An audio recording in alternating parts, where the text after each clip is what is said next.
Police अधीक्षक शिरीष सरदेशपांडे आणि police निरीक्षक सुरेश राऊत यांच्या मार्गदर्शनाखाली जागतिक महिला दिनाचा औचित्य साधून मोहोळ येथील पोलीस स्टेशनमध्ये विविध कर्तृत्ववान महिलांचा सन्मान करण्यात आला आहे। प्रत्येक यशस्वी पुरुषाच्या पाठीमागे यशस्वी स्त्री असते, त्याप्रमाणे या देशाला आजवर अनेक महिलांनी फार मोठं योगदान दिलं असून महिलांमध्ये फार मोठी शक्ती असून ती विविध भूमिका एकाच वेळी मोठ्या शक्तीनं आणि युक्तीनं पार पाडत असते। चूल आणि मूल या पलीकडे आजची महिला गेली असून एसटी कंडक्टर, ड्रायव्हरपासून वैमानिक, पायलट या क्षेत्रामध्ये सुद्धा महिलांनी आघाडी घेतली असून राजकीय, सामाजिक, सांस्कृतिक, क्रीडा आणि आर्थिक क्षेत्रामध्ये महिलांनी उंच भरारी घेतलेली असून मोहोळ तालुक्यातील हिवरे या छोट्याशा गावातील कांताबाई गुंड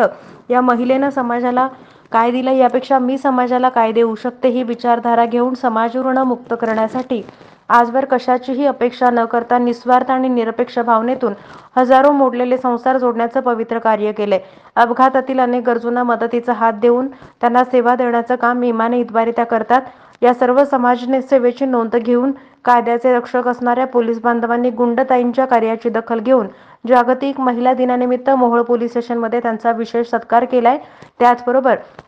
शिवसेना उद्धव बाळासाहेब ठाकरे गटाच्या नेत्या तथा मोहोळच्या माजी नगरसेविका सीमा पाटील, समाजसेविका म्हणून काम करणाऱ्या संगीताताई फाटे, जनसेवा हीच ईश्वर सेवा म्हणून वैद्यकीय क्षेत्रात चांगलं काम करणाऱ्या डॉक्टर स्मिताताई पाटील, सर्वसामान्य माणसांना न्याय देण्याचं काम करणाऱ्या